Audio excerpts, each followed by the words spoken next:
Hey y'all, welcome back for week number 4, episode number 4, I guess I should say.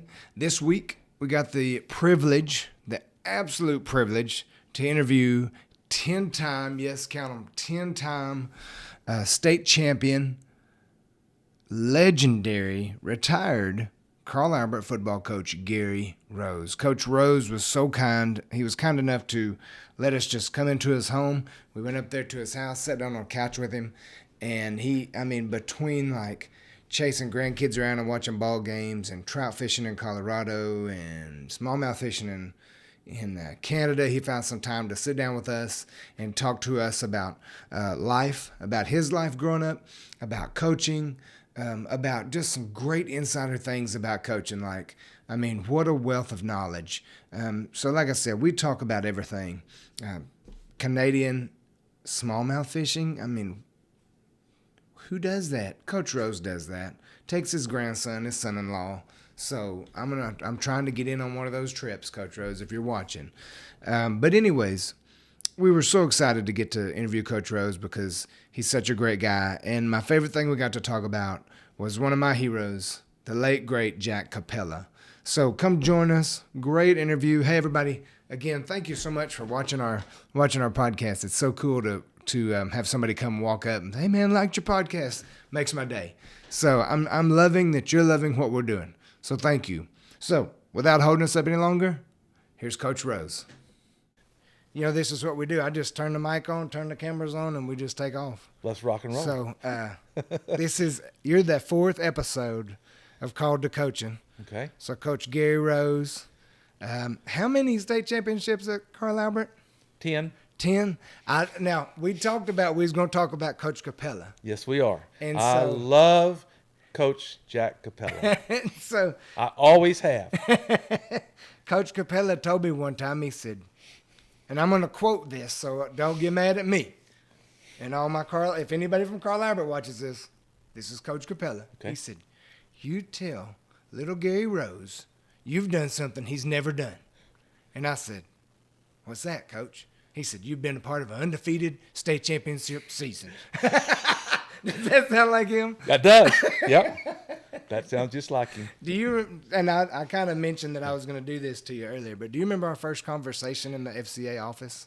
I don't think I do until you remind me. So I knew who you were, and I knew you were Coach Rose, and you're all these things. And, I'm a football guy. You know, me and you've talked about that. We're football guys. And so I knew Carl Albert. And, you come up and you asked me, you said, when did you play at Davis? And I said, I graduated in 1999. He said, and you said, you know Jackie Wayne? And I said, yeah, I remember you now. remember this now? Yeah. Jackie Wayne. And I said, no, Coach, I don't guess I do. And the disappointment you had when you looked at me was like, you don't know Jackie Wayne. And I'm telling you, I went through a Rolodex of people in my mind. I was like, I have never heard of anyone ever called Jackie Wayne. And you said, you went to Davis High School. You played football? And I said, yes, sir.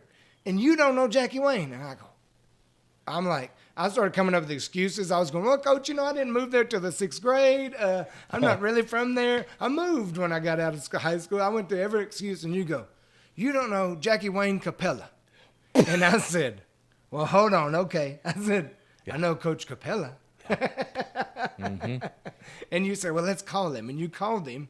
Of course, he didn't answer, and you said, you owe me a quarter. Yep. And hung up. Yep, that's right. If he didn't answer the phone, he owes a quarter. That's right. And sharing that story with Coach Capella, I got to share that with him at Chick-fil-A probably 2 weeks later. Mm-hmm. And he had talked to you. Yep. In that time because he called you back so that he didn't owe you a quarter.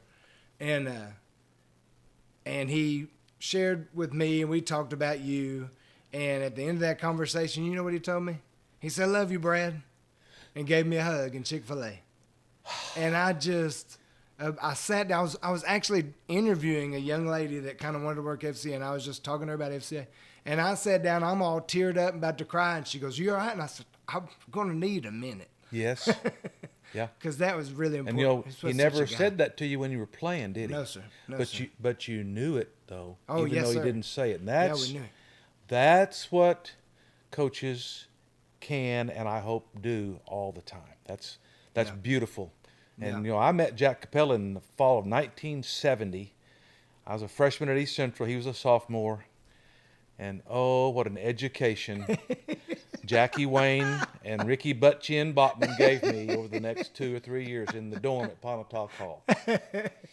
That's all I'm going to say about that. And I'm so thankful for that education that I got from them. And Jack So- and I remained bosom buddies until he went to be with God. Yes, sir. So, you guys had great nicknames, all of you. Yeah. So we had Tex, Yes. right? Butt Chin, Yeah. Jackie Wayne, Yeah. Little Gary Rose, Yeah. Well, and also Roe. Roe. Bachman called me Roe.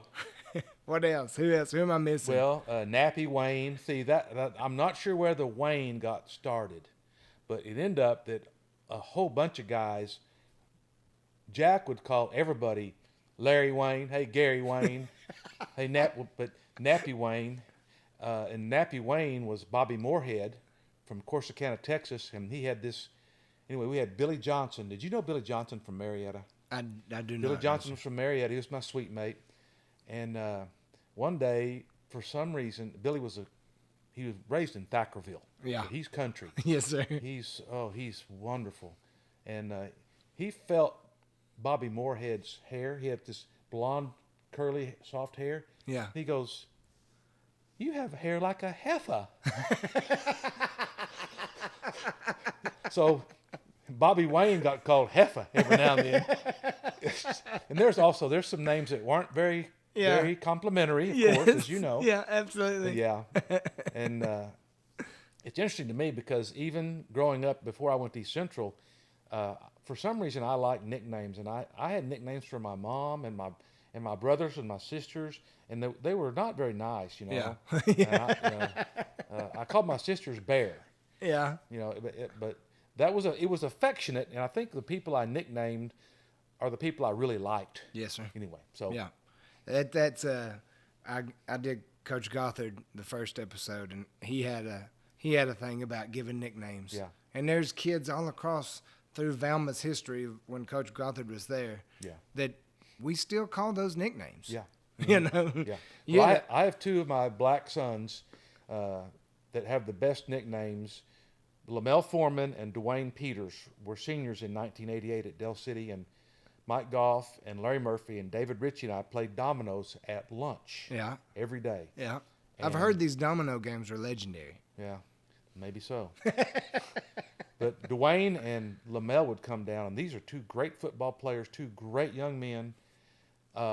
And Dwayne had a Jerry curl at the time in the late 80s. Yeah. The Jerry curl was very popular with the black guys, and it would look great. And Yeah. Lamel had his buzzed. Yeah. And they also used to cut ant trails in them, Yeah. Oh, yeah. And so I would rub Lamel's head, and it felt like a peach.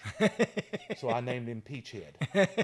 And then one day they came in to watch dominoes, and Dwayne had cut his Jerry curl, and he had a flat top. And I went, Flathead! So Peachhead and Flathead are still my buddies today. Are they really? And that's what I call them. And they call me Coach. That's awesome. Yeah. That might be the best title ever. It's Yeah. Coach, in my Yeah, opinion. it is, and I think it is. Well, maybe Daddy Yeah, that's true. Yeah. and Mommy Yeah. there's- Besides your parents, yeah, that's pretty good. are some of the titles, and so I'm gonna tell you my Lee Cobb story. Okay. Yes, please do. And this I've done a lot of awakening in the last 6 years. I've Yeah. had time to think and sit. You've been retired 6 years, Coach? Going on 7. Retired in Okay. 16, 17 with my last school year. And I realized, because I knew from early that, man, I love sports. My dad was an OU season ticket holder, and he loved OU football. So me and my buddies at school in Cushing, it was OU versus OU, OSU versus OU. And, Yeah. Anyway, so my first organized football was in Cushing in the 8th grade. And that's pretty late. Yeah. I moved my dad was oil fields. We moved Perry to Ardmore to Cushing to Shawnee. So I had 4 years of school in Ardmore, 4 years of school in Cushing, 4 years of school in Shawnee. Okay. So I didn't have roots like a lot of guys have all the way through Shawnee or Ardmore, Davis, wherever, And, Yeah. and so I'm in Cushing, and it's 8th grade, and Lee Cobb is the football coach. And I'm in my first year of organized football. And I was big. I was an early bloomer. I was probably 5, 8, 9, 10, and 170 pounds in the 8th grade.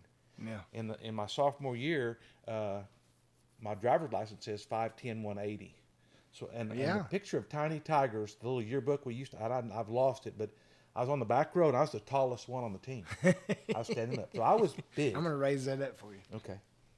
Getting down there low. Okay. You can edit that out if you want to. Oh yeah, I get it. I kind of figured out.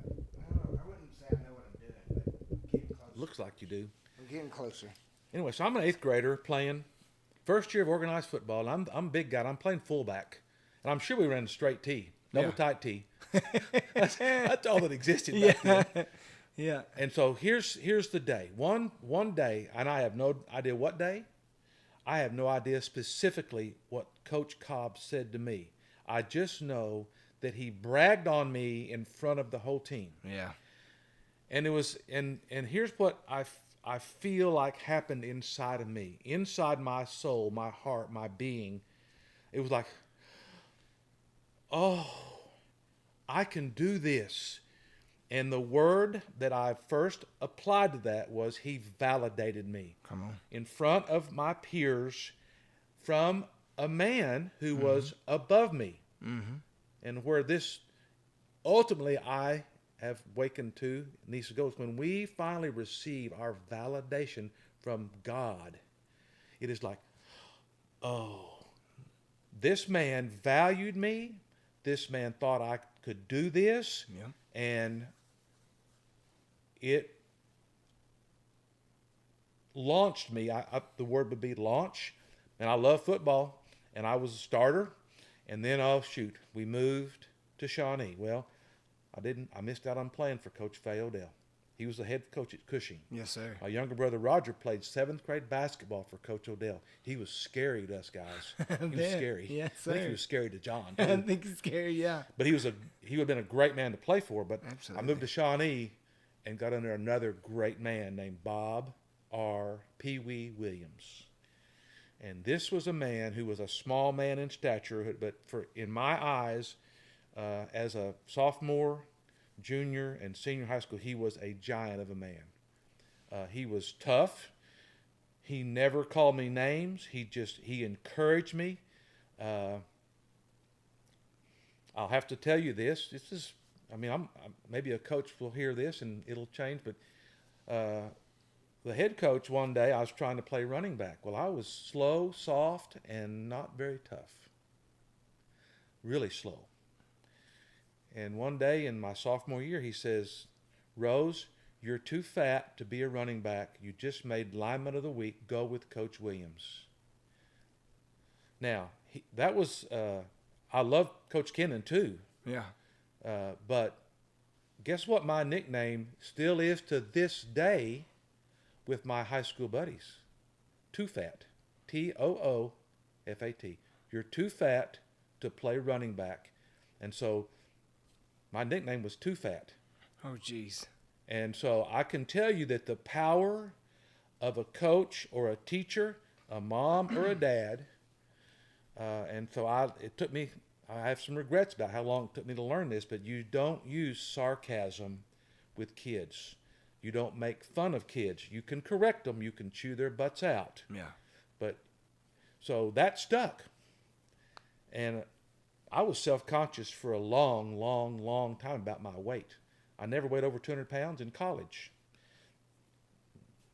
My worth is not in my size. My worth is in my humanness. Yeah, that's right. And Coach Williams took me like, he took me. Well, okay, he doesn't want me. That's how I saw it at the time. I'm pretty immature too. Coach Williams took me, and I'm now a lineman. And I'm not very good, and I'm not very big. I'm big. I'm not very fast. Yeah. And I'm not very tough, I don't think. I think I was not as tough as some of the guys that I played with most of those years. But I wanted to be good, and I was going to do whatever I was asked to do. So I was a firstborn pleaser is how I describe it. Yeah. So whatever I was asked to do, I did it the best I could. And so I get to start my junior year at defensive tackle. And the next year, I get to start offensive and defensive tackle. And then I get moved to linebacker after 5 games. And we were 0-5. And then we won 5 of our next 6. Let's go. And I had 3 buddies who were all hurt. I was the only returning starter, 2-way lineman that didn't get hurt. Ralph got broken ankle, and Harry got a broken foot, and Garner got a broken wrist. Yeah. And they all started coming back. Of course, now this is a great place to bring Capella in again. Yeah. Because in my senior year, as Harold Rogers got well, and Ralph Brown got well, and Mike Garner got well, and our young backfield that had 4 Division I players, all young guys in them, 2 sophomores, 2 juniors. We played the 8-0 Midwest City Bombers in November, and we beat them 27-0. Oh. And You didn't guess let who him- was in the press box at Bomber Field that night as freshmen in college trying to call defenses for the Bombers? Oh, Rick no. Botman and Jack Capella. So, I've known those guys since 1970. You didn't let them hear about that ever, did you? Always. Never let them forget it. Of course, when they were seniors, they beat us like 52-8. So they had one back on me because we weren't any good my junior year. Anyway, so Jack and I became great friends, and of course that was always the banter back and forth. Oh. We Just- beat y'all, we beat y'all. Well, but Yeah. we were East Central It's Tigers. kind of together. the Yeah. kind of thing. You had way more rings than he did, Yeah. but he had that one undefeated. Yeah. Like he wanted to talk about he that. had an undefeated year, and you know what? I've never, and but what I would say to coaches, it doesn't matter if you go undefeated, Jack. You make the playoffs and win 4 in a row, Yes, sir. or 5 if you're in Class A. Yes, sir. So Yep. Anyway, so Lee Cobb validated me. Coach Williams validated me, and I love football, and I was good at it. And I got a scholarship, but I wasn't big enough. I don't think I look back. I wasn't big enough to play. I was 5'10". Now we lied in the program. We'd say I'm 6'1", 190. Yeah. Botman said he was 6'2", 215. Well, he is a liar. Anyway, but we all did it. Yeah. But I played. I didn't start Yeah. until my senior year, and the guy I was a backup left guard, and Ricky Martin was the starting left guard, and he went into Coach O'Neill and said, "Coach, move me to middle linebacker," because our defense was struggling, and so Coach O'Neill moved him to middle linebacker. I got to start the last 5 games my senior year, and here's the coaching thing: don't give up, don't quit. Yeah. I could have quit. I didn't make a couple of trips when I was a sophomore in high school. I didn't travel my sophomore year in college. I was so disappointed. I was so upset. I was so mad. I didn't get to travel, but I wasn't going to quit. Yeah. And I think what I would tell kids is, hey, you couldn't have driven me off with a baseball bat. I wasn't going to quit. Yeah. I might not start. I might not get to travel, but I'm going to stay. Yeah. And so I ended up starting the last 5 games my senior year, do some interviews. And Dadgum Capella he shows up in all this. Here's my quote about my favorite author saying, "Nothing is wasted." That's right. So I interview with Middale down at Ada. Personnel guy comes to Ada. I interview with him. I'm looking for a job. And he knows Rick Botman and Jack Capella. Of course he does. He calls them and asks them about this guy named Gary Rose. Well, thank God that Capella and Botman, who are in reality good men, Yes. but we go hard at each other, but they are good men. They're good men that love people, that Yeah. love God Yes. in their own way. And so Vernon McAllister calls Jack and Rick and asks them, because they tell me the story about being called into the principal's office at Carl Albert, where they were first-year teachers and coaches, and getting on the phone with the personnel guy at central office, and they ask them about me. And they say, he's a good guy. Whew. Yeah.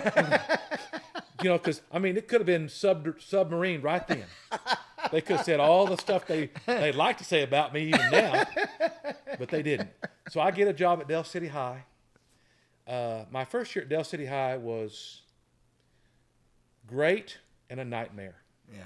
In the same, it was a mess. I did say that. 2 coaches got fired in the middle of the season. 2 principals got fired at the end of the year. The head coach got fired.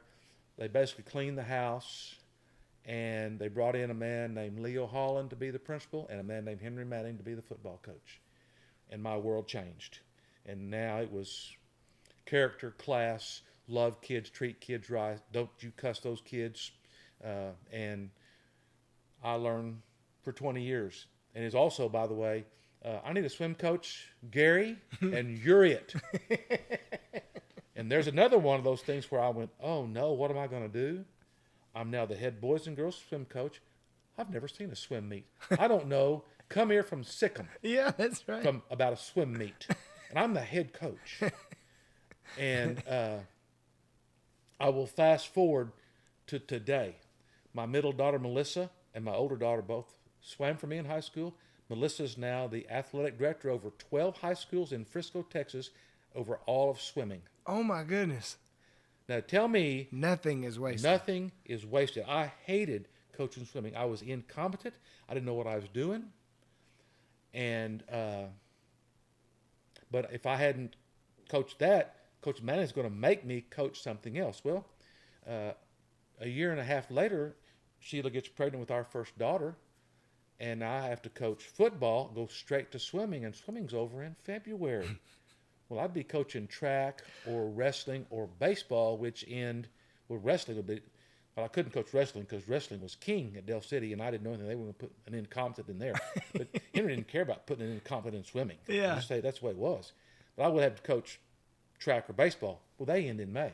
Yeah. So I got through coaching in February and got in the rest of the spring going home early to be with my daughters and my wife. Yeah. And then I decided I'll start a swim program, club program. Me and Charlie Curtis and my daughters were 7 and 8. Coached them all the way through 7 and 8 club. Coached them in high school. And What was it like coaching your kids? heaven on earth. Yeah. I moved to Carl Albert in 1995. Mike was an 8th grader. Yeah.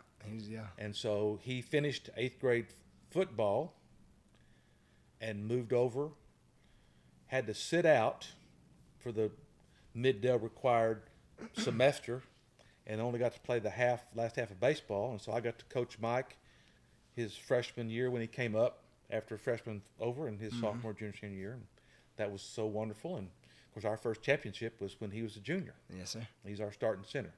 So that was great. Well, all this is back to Lee Cobb and validating me, and Coach Williams validating me. Here's 2 coaches. And I'm also going to throw in, because you asked about coaching, Yes, sir. but I'm going to name 2 teachers. And this all has come to me in my 60s and now my 70s. So in the 8th grade in Cushing, I was absolutely petrified to be in front of people. I took speech. I was scared to death. Mrs. Bondurant was the speech teacher in the 8th grade in Cushing. And I realized this not long after I realized that Coach Cobb had validated me, that I went to speech class and began to gain confidence that I could do this. Moved to Shawnee, and I get into biology my sophomore year. And my biology teacher is a man named J.D. Williamson. And they all had coat and ties at that time in school. Yeah. And we couldn't have long hair, and they had short hair, and it's okay. And I was a good student because I had to be, because my parents expected that. And I made A's in biology. That's all I remember. But Mr. Williamson was serious and smart and serious and smart. And I'm walking out of class the last day of school. He stops me. He says, Mr. Rose, let me see you a minute. He always said, he didn't say Brad, he said, Mr. Eason, Mr. Rose. I said, yes, sir. He said, you're the top dog in biology. And I went, okay. And I didn't think another thing of it until about 5-6 years ago. I went, you know what? I had a man validate me, and I got chemistry the next year, and I had Charlie Hoyle. Yeah. I had physics the next year, I had Mr. Williamson again. And I didn't know what I was going to major on in college, but I was going to do math. You know why math? Because it was the easiest for me in high school. Yes, sir. I took college algebra, I made a D. But I was in the dorm playing football, And there was no sleep and no studying. Yeah. Meanwhile, I made an A in biology in college. Dr. Love at East Central. He said, Mr. Rose, have you got a major? I said, no, sir. He said, why don't you consider biology? I said, okay. So I took Zoe the next semester with Dr. Carter. The rest is history, Brad. Biology major, chemistry minor, 8 hours of physics. I taught biology, chemistry, anatomy, phys, and earth science for 21 years and became a head football coach and athletic director. Why? Lee Cobb, Bob Williams, Miss Bondurant, J.D. Williamson, Charlie Hoyle, Dr. Love, Dr. Carter. Yeah. And I go, God's in all of that. That's all right. along. I never knew it. I wasn't pursuing God. God was pursuing me, though. That's right. All Come along. on. Yes, sir. And I spent a lot of years not pursuing God, tipping my hat to God, and doing the legalistic things that I thought I was supposed to do, all of which are good things Yeah. and were very healthy for me. But all along, I love this phrase, God was pursuing me. That's right. And I believe God's pursuing every human on the planet right now. I really do. I think you're right. And so the coaches, and I know it's tough in education. It always has been, but it's gotten tougher as time has gone on. Yes, sir. COVID made it even more difficult. Recovering from COVID, all that. School finances is an issue. But I'll just tell you, I can start places where, at Carl Albert, I can start naming men and women who are still in the trenches. They're coaching, teaching, and they are making an impact. And here's the thing I would throw at coaches. If a coach watches this, I never knew that I was having any impact at all. I just wanted to win. Yes, sir. Yeah. Now, there's nothing wrong with wanting to win unless you make that your God. And unless you make that the thing that drives you the most, and that you'll do anything to do that, and you lay aside other things that are more important. But I had no idea that the impact that I might be having on a kid in a biology class or on a swim team, and that's not because of me, that's because of God. And God uses the most unlikely people in the most unlikely situations to impact people. And so my favorite profession is a coach, but that's what I was. But I don't think you take any profession is the same way. If you take your job as, I'm here to love people, to validate people, to encourage people, and down the road they may say, well, and by the way, I've had a few guys say, Coach Rose, you really impacted me. That makes my life think, okay, good. Yeah. I didn't get to tell Lee Cobb, and I may still try to tell his parents. I don't know, or his I'm not his parents, his kids. His kids, yes, sir. Because I searched up and found out when he passed, and I found out what particular denomination he was a part of, Yeah. and it wasn't mine. Yeah. And God still used him. Yeah, that's right. And so he never knew in this life the impact he had on this little soft, too fat boy in Cushing named Gary Rose. But he did. And God used him. Yes, sir. And so that, to me, ought to say, and so I look at Mike Goff, Mike Corley. I'll name off Mike's. Mike Rose, Mike Dunn. I look at Shane Farley. I told that story, by the way. Can I use a bad word in this podcast? Sure, Coach. Yeah. I told that story to one of my former players, and he starts telling me his story, and he was being a little shit at practice. He was a senior in high school, and Shane Farley put his arm around this young man and told him that I love you, I care about you, you matter to our team. Yeah. And so this young man says to me, Coach Rose, Shane Farley, Coach Farley is my Lee Cobb. I told that to Mike Goff, and Mike Goff immediately told me a story of a coach his freshman year at Star Spencer High School named John Tatum, who validated him in the presence of his teammates. That's right. Bam. Man. And so that's why I coached. I got validated, and I wanted to validate kids. I didn't know how to do it very well. I really screwed it up sometimes, As we all do. as we all do. Yes, sir. But I think what God does is He does what God does, what she does, what they do in spite of us and because of us. That's a great thing to know about yourself. That Yes, if you end sir. up getting your validation from the Infinite One, you're really validated then. Well, and I've heard that whatever validates us is what we chase. Yes. So if you get your validation from God, we're going to chase God, which Yeah. is what He wants. He wants us to live for Him. Yes. Well, if for a while you're getting your validation from football, Yes, sir. you chase that. You chase If it. you chase golf, if you chase physics, if you chase engineering, if you chase nursing, Yep. you get your. And I have to do an IV every 6 weeks, and the nurses I have, they validate me every time I sit in that chair, and I absolutely love them. Yeah. And they have the same type of calling as a coach, a teacher. They validate people. They love people. They meet people's needs. Yeah. They encourage them. They And serve. what a great word. Yeah. Yes, sir. So yeah. Yep. That's and so, awesome. And by the way, Jack Capella, I can't tell you the impact that guy had on me. Just calling my office and trying to trick my secretary into thinking he was Bob Stoops or Vince Lombardi. The stories are absolutely wonderful. And I still talk to Rick Bachman, our little trio. There's a whole bunch of us. But, Yeah. still good friends. Still share life together. Still journeying together. It's Yeah. been a great journey. Absolutely. Yeah. Coach Capella called me in the office once. I got to go to the Super Bowl. Now, and I think probably if I just go like, do I put a voice to God's voice? Like if I thought, what's God gonna sound like? It would probably be a lot like Coach Capella coming over the intercom into your class and saying, Miss, one of my favorite teachers, Miss McKee or Miss Foster. Miss Foster, would you send Brad Easton in my classroom?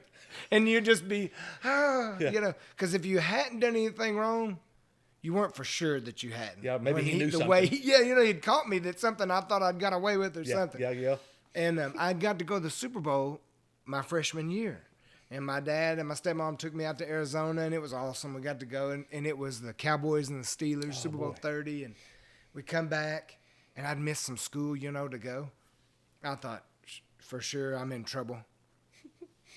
Miss Bloodworth, send Brad Easton to my office. And I was just like, Oh no. oh, no, I didn't do, I took the homework that I was supposed to. I didn't do it. I was at the Super Bowl, coach. I wasn't doing homework. I didn't do homework when I was at home. So, so I go in there, and Coach Capella says, sit down. And how loud when he talked, it was his this voice booming is voice, booming. and sit down. And I sit down. He gave me a piece of cake.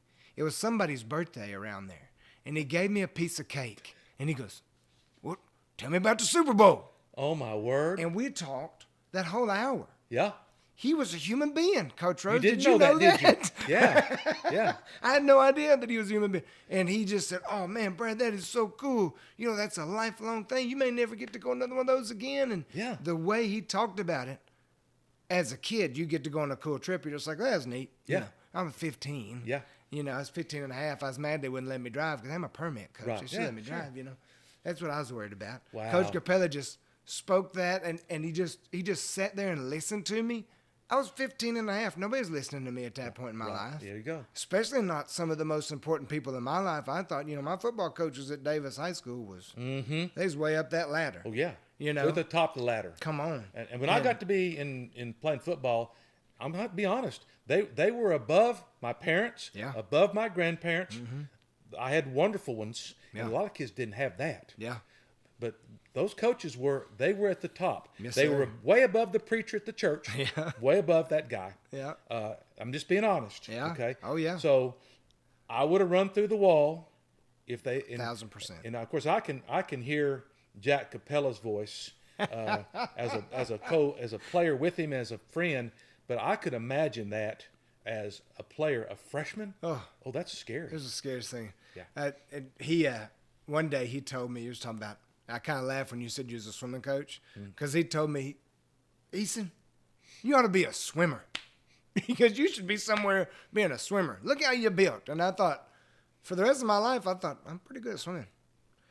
I swam out, and a little young man we was at Orange Beach when my girls were little bitty, and me and my wife, we'd just sat down, and I used to drink a little beer, and we sat on the beach. First one of the day, I'm sitting there, and this lady beside me goes, "That kid's drowned." Oh boy. And I was thinking, well, it's not my job. So I'm sitting on the beach, and this lady's saying, "This kid's drowning," and I'm telling you, I don't know if Coach Capella wouldn't have told me I'd be a great swimmer if I'd have believed I was a great swimmer.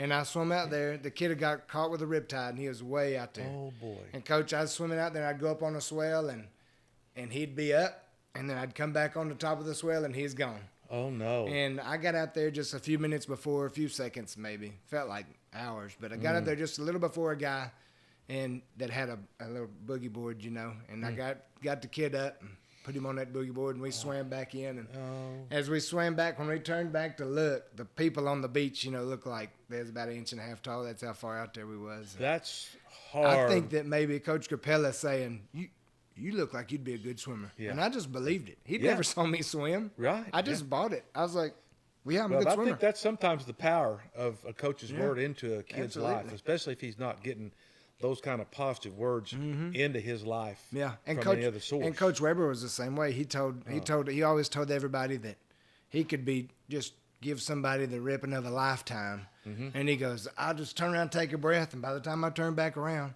Brad Eason's over there making them laugh or bringing them up. You know.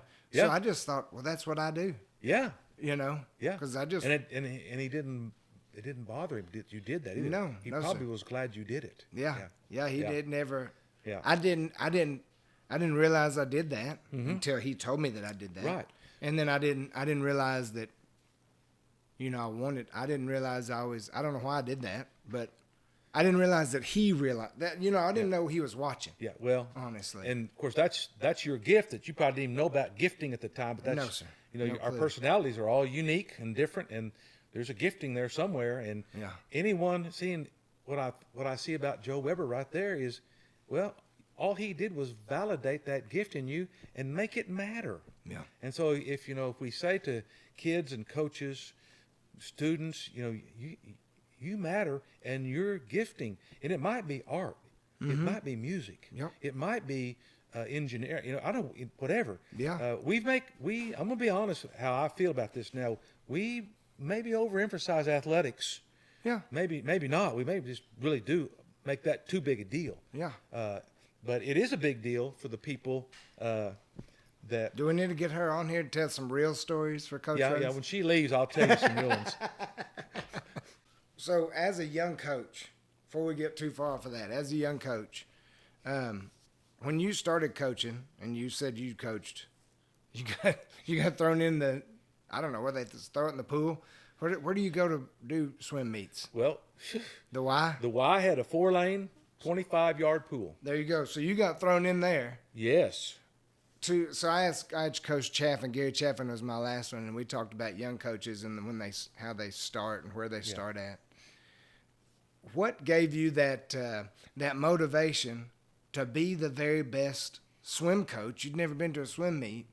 Where did you get that motivation to go, okay, well, I'm gonna, in a couple years later, you're starting a swim club. Yeah. Where did you get that kind of motivation to say, well, I'm not mad that they made me this. Well, I'll get stuck with the swim job. Yeah. Well, I'll get stuck with 7th grade girls basketball. Or I'll get stuck with junior high football. Yep. Where do you go past that to say that's an honor to be stuck with that? Boy, you are so right. I didn't consider it an honor at the time. So I think here's what I would say, and this may be incomplete, but this idea that you do what you're asked to do and do it to the best of your ability, and I didn't know this at the time, and let the chips fall where they may, and let God do what God does over time. And see, we're too impatient. Yeah. I want to be a head coach right now. I Yes, want to be sir. a varsity coach right. I want to be an OC. I want to get out of junior high. I want to get out of wherever, instead of living, loving, serving, validating right where we are. Yeah. And so I was content. All I can say, that's just got to be a gift, Yeah. because I sure didn't earn it. I know that's right. I was Yes, sir. content to do that, and I really, I when I decided to go into coaching and teaching, I knew I wanted to coach. I didn't know I wanted to teach, and I can remember saying in my mind, and this is the stuff that comes back to you when you have time to sit down and just let your thoughts from journey back. My mother had cancer. If I don't like teaching, I'm going to go back to school and go into cancer research. Yeah. Because your biology, your science guy. Yeah, and I end up loving science. And so what happened is I get the first job, and I told you it was a mess, that first year at Del City. And teaching, you don't know how to teach until you teach. Yeah. You can't get prepared to teach or coach till you do it for a couple of years or more. And I just tell my young friends, young coaches, 3 to 5 years. Give yourself 3 to 5 years. If you become a head coach, I hope they give you 3 to 5 years, because you have to grow into it. And we're too impatient. Yes, sir. Sometimes I'm impatient. I am as well. Yes, sir. So we'd have to learn to be patient. And so that swim thing, here's what happened. There was a lady that was a student teacher in the fall of 76. So 74, my third year. Henry Manning's second year. Well, we are good. Well, I got another state championship when I was an assistant, 1976. And this young lady was Joy Huska, and she was a former bomber, college swimmer, almost made the Olympics, what I understood. Oh, wow. And she was a great swimmer. And she took those swimmers while I was going to the state finals. And then she stayed with me, and she knew how to do a work. I didn't know how to make a workout plan. Yeah. I didn't know what that was. This is my second year as a swim coach. Yeah. Here comes this Olympic caliber swimmer who swam all her life and is great at it. Yeah. And I said, oh, well, I learned from her. And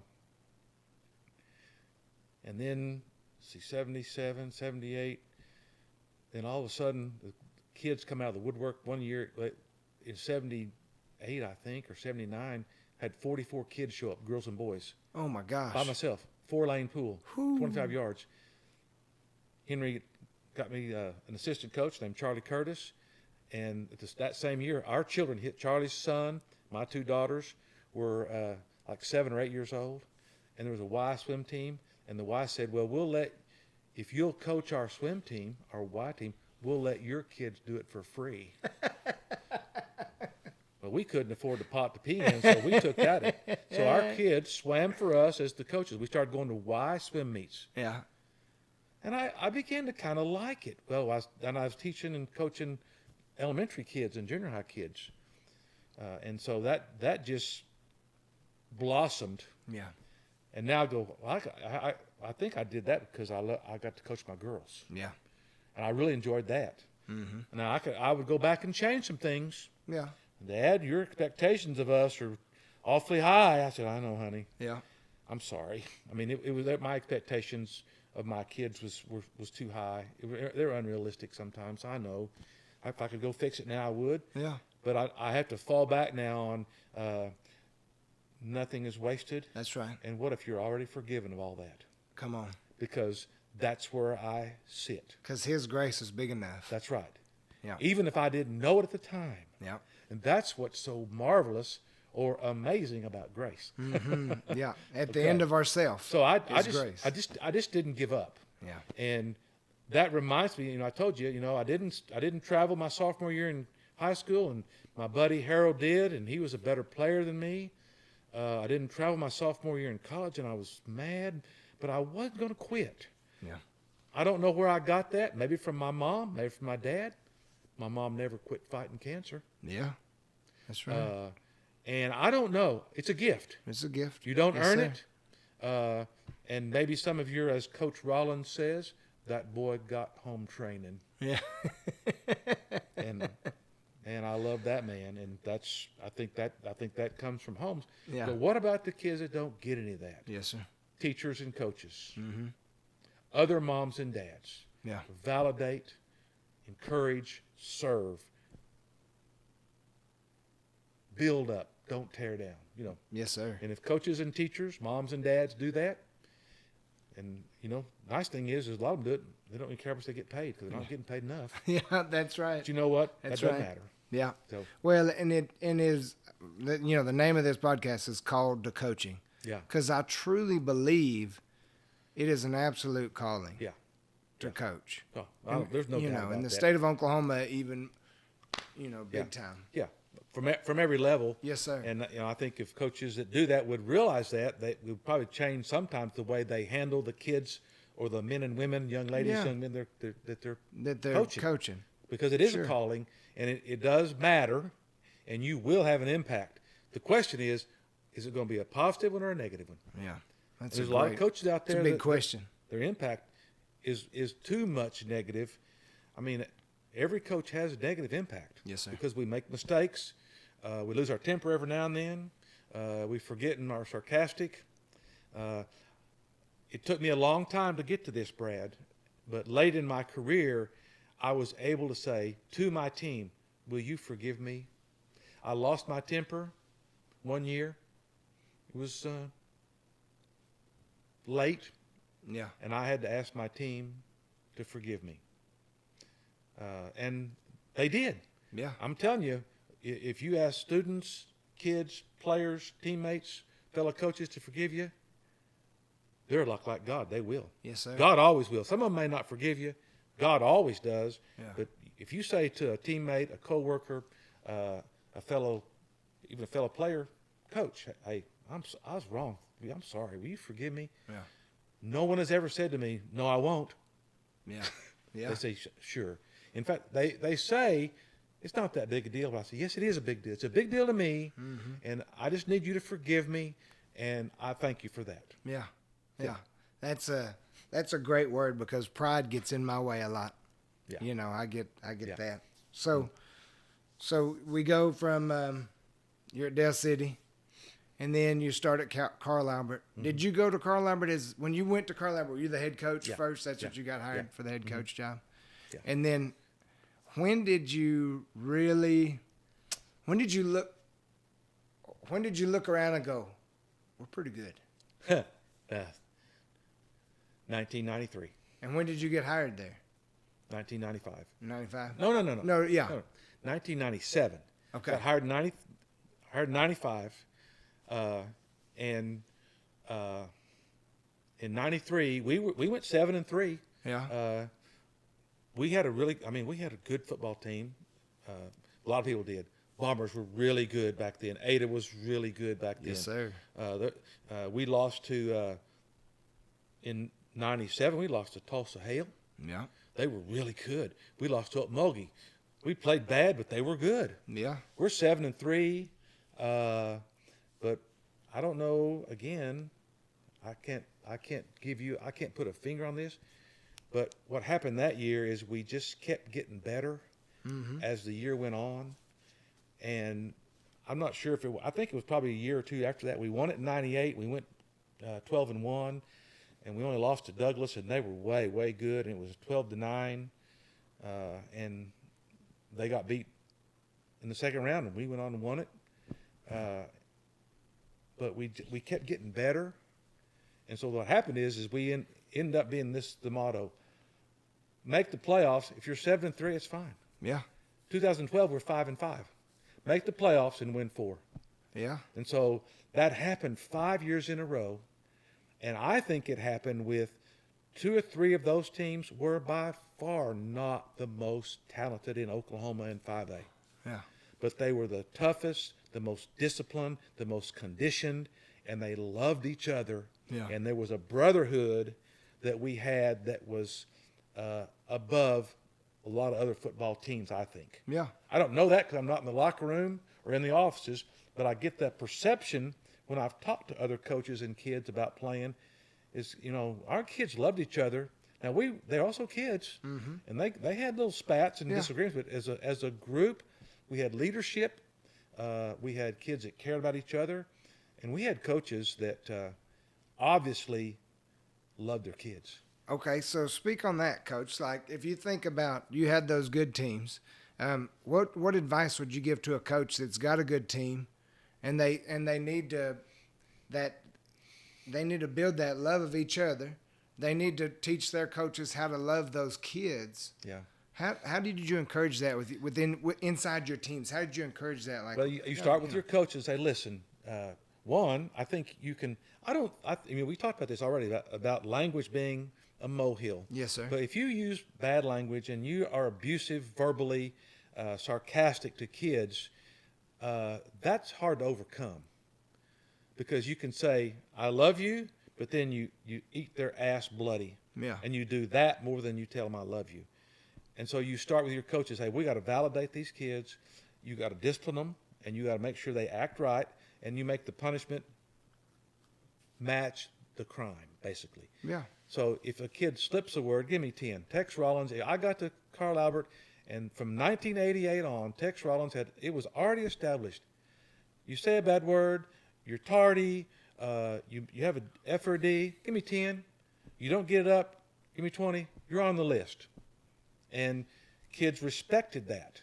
Yeah. And I think kids came to Carl Albert. You talk about being afraid of Coach Capella or Coach Weber. Yeah. Guys came to Carl Albert from the junior high, and they were scared to death of Tex Rollins. And he's scary. Yeah. But he's also one of the greatest men. And he's all bark and no bite. And if they stuck, in fact, I think I had to talk some in, come on out and just give it a chance. Yeah. Because they were so intimidated by him. And then they discovered, well, and what you discover if you stay very long with Coach Rollins is the guys he's the hardest on are the ones he likes and loves the most. Yeah. And I go, oh, boy. And you can be hard on them, but you've got to do it in a way that infuses respect and admiration and not intimidation. Yes, sir. And not belittle. I mean, those are the words I would use. Yeah. So, and you just say, hey, and I'll just say, hey, we got to love each other, and you can't be bickering, and it's not about me, it's about us, about we. Yeah. You know, and I think every coach, my son-in-law down in Texas, they have we over me. Mm-hmm. Coaches that understand that are trying in different ways to teach their kids. It's the team that matters, not you, not your stats, not your fame, not your scholarship, not your playing time. It's the team. And if you can get kids to buy into that, at least the majority of them, yeah, you have the championship. If you have championship makings, yeah, even if you're not quite as talented, because there's no way that our 2009 team, our 2012 team, our 2000 team were the most talented teams in 5A Oklahoma. Yeah. They were at the top. They're top 3, 4.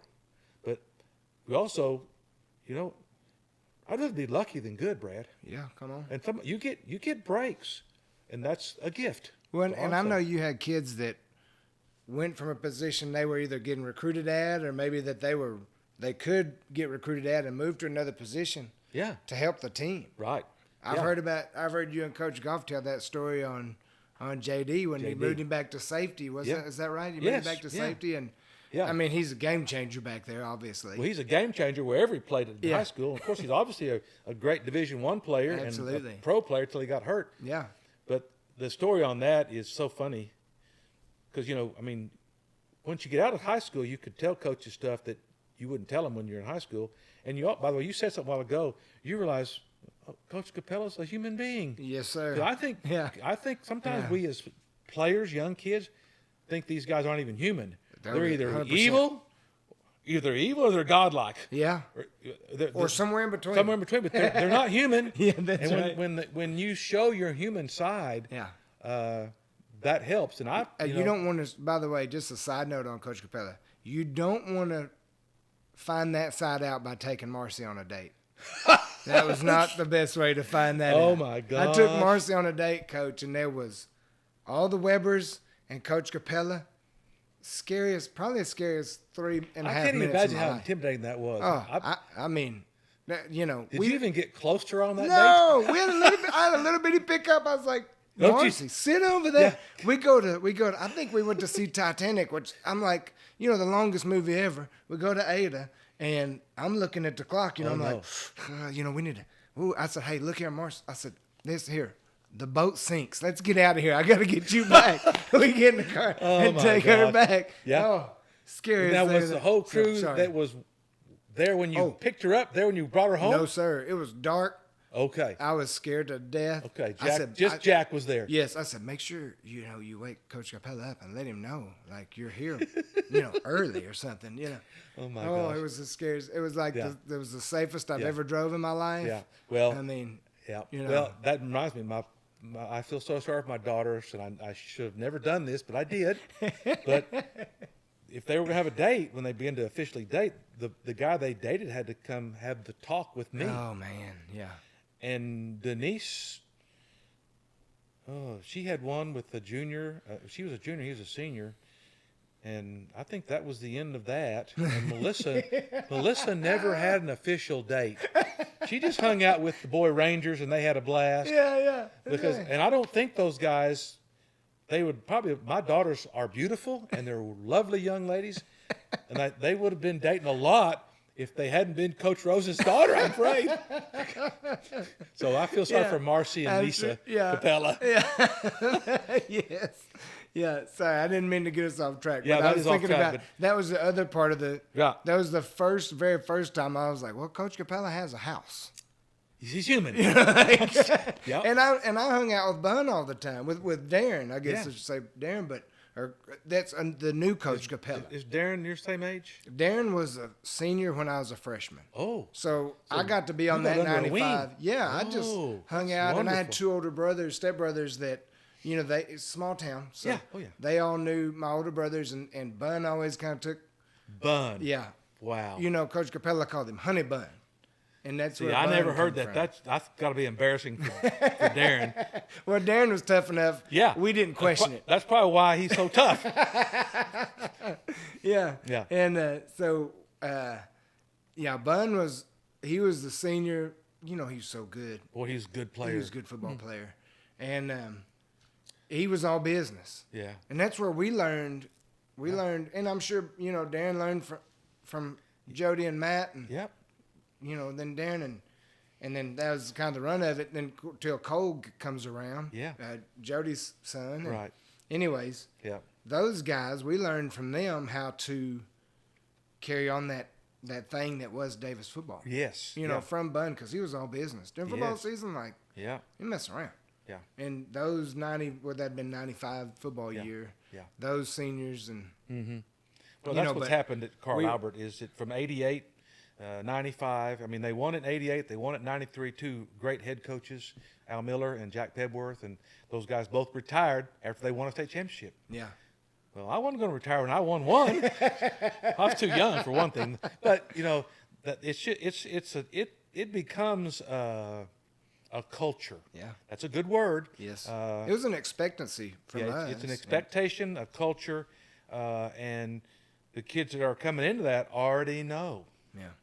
And there's a young man named Cameron Couch at Carl Albert now, and he is the epitome of Carl Albert character and culture, discipline, love, work. It's so, and not just him, but he's because he's a black man, Yeah. and he has followed right in the steps of Coach Tex Rollins. Yeah. and it's a special thing. Yeah. And it's so important for our kids to see people that look like them Yes. doing things that Yes. they didn't Yes. know there was a thing they could do. Exactly. Does that make any sense? Like, Yeah, it does. We're going to Langston to do. They're doing a job fair. Yeah. And me and my buddy Fossiri Ellison, Yeah. we want to be there so that we can show young black folks, college kids, like, hey, look, this FCA is a ministry for you. Yes. You know what I mean? It's not- God's for you, so it's for everybody. Yeah, that's right. You know, Yeah. it's not just, Yeah. for the longest time, Yeah. FCA was like old white guy ministry. Yeah. And Okay. it's that way because young black folks young black guys or girls didn't see Yeah. other, Well, and the You know? mistake I made was I didn't go engage Bob Goff. yeah, Jesus spent his whole life engaging people we That's right. spend our lives avoiding. Let's go engage them deliberately. yeah. and that's what I think what you're doing, Yeah, and it's- I think it's that's so really important. Good. Yeah, that's love them think. all. Yes, sir. Just like they are, where they are. Yeah. Okay, so I've run us off course 5 or 6 times, but Okay. I got 2 questions Okay. that don't pertain to anything really, but I love Coach Rose. Okay. And I get great pictures, and I'll put one in here of you holding a trout somewhere. So Okay. fishing trips, you got to pick one. You're in a stream in Colorado. Weather's just perfect. Water's clear, like that video you sent me. The water's just clear and running. Or you're on a boat in a loaded bass pond. Which one are you picking? Well, I'm gonna have 2 picks. Here's the 2 picks. I'm on that stream in Colorado Yes, sir. with my buddy John Waldo and our guide Peter Breeden, or I'm in a boat in Canada with my grandson Garen and my son-in-law Jim Oh, come fishing on. for smallmouth. Oh yeah, that'd be my spot right there. Now that Canada thing goes way back to the 90s when Mike Rose was 12. Gerald, my brother-in-law, and Brent, my dear brother, just my brother, we went to Canada with a 12, and we fished the boundary waters of Canada. And wow. That started in 1992. And y'all have done that? A lot. I mean, not every year. I mean, Yeah. there's, Mike did almost every year till he was a senior in college, and he stayed on campus his senior year. And then, of course, he got married, has a family, and I did that with my team Doc and a couple of my other good friends. Yeah. And now my partner for that is my son-in-law Jim, my grandson Garen. Hey, And that's if Shelby, my special. granddaughter, wants to go because she likes fishing in the pond down here, Yeah. then we'll take her too. Heck yeah, that's good stuff. So yeah, that's my 2 picks. Okay, last question. I've asked everybody this, and how do you want to be remembered as a coach? Coach Rose validated me. Yeah. And I hear Coach Rose love me. That's right. Because the way you show, see, men are not emotional, and I never saw my dad cry. We weren't very affectionate. We didn't even say I love you until after my mother died. Yeah. And so men, tough men, strong men, big men, Yeah. ugly got broad men shoulders. Handle it. need to say, don't say need. I would encourage them to say to their players, to their coaching staff, their coach, I love you. Now, the way we did that, see, I think what Lee Cobb did, what Bob R. Williams did, is I use the word validated because I know that man loved me because of what he said to me. Yes, but he sir. did not actually say, I love you, Gary. Yeah. That's hard to do for a man. Yes, sir. Even today. Yeah. Maybe you're too wimpy. That's not what you should do. Maybe that makes you look soft. I don't know, but I'm telling you what, I do it now. Yeah. I love Jack Capella. Yep. I love Brad Eason. Yes, sir. I love Mike Rose. I love Mike Goff. And those kids, I mean, I wish I could go back and tell all of them I would say, I love you. We love you. Yeah. We love you. You need to love your brothers and find ways to make that happen by your actions. Yes, sir. It's not words. It's engaging. It's doing things. It's helping, serving, Yeah. So, Awesome. Well, Okay. Coach Rose, thank you so much. Thank you. We may have to do this again because we didn't even get to scratch the surface on all this. oh, well, okay. I'd try it again later. I've done this. You're number 4, and every one of them I've gone. I look down at this timer on this box and it says an hour and 3 minutes. Can you believe that? Oh, my God. We hadn't been doing that for an hour and 3 minutes, have we? No, I know. There's no way. Yeah. Well, thank you so much for Okay. doing this for me. Thank you. It means I'm the glad we world did. to me. Yeah. It really It means does. the world to me. I love you, Coach. Love you too. Yes, I love sir. who you're validating every day. Thank you. There you go, y'all. That was Coach Rose in his home, chilling the most. How'd y'all like the flow he had going? That's kind of nice. That's a new Coach Rose. So, thank you so much, Coach. To Mrs. Rose, who was in there. She was busy. She was trying to be quiet. She was trying to get out of there. She had yoga, so she had to go. So thank you for loaning me your husband for the day. Man, that's a legend right there, y'all. So that was so cool for me, and I'm so glad y'all enjoy what we're doing. Hey, listen, Find us on all our social medias, like, subscribe, all those things. When you review our podcast, it makes it go up the list. So thank you so much for commenting and liking and subscribing and all that. I work FCA right here. You see it? Check it out. It's on my laptop here somewhere. We're a ministry raising fundraiser. Minister. Anyways, I got to raise money to do what I do. So if you'd like to come on board and help me support my ministry, my link to my donations will be down below this in the show notes. So hit them up and become a part of the team. Thank you so much for supporting me. Thanks again for liking what we do. If you want to sponsor Called to Coaching, hit me up. calledtocoaching@gmail.com. Come on. I'll shout you out right here. I'll do it before. I'll do it during. I'll do it after. Time is for sale on this podcast. All right, y'all. Thank you. Hey, remember, we love you. God loves you. Now go make a difference. Thanks, y'all.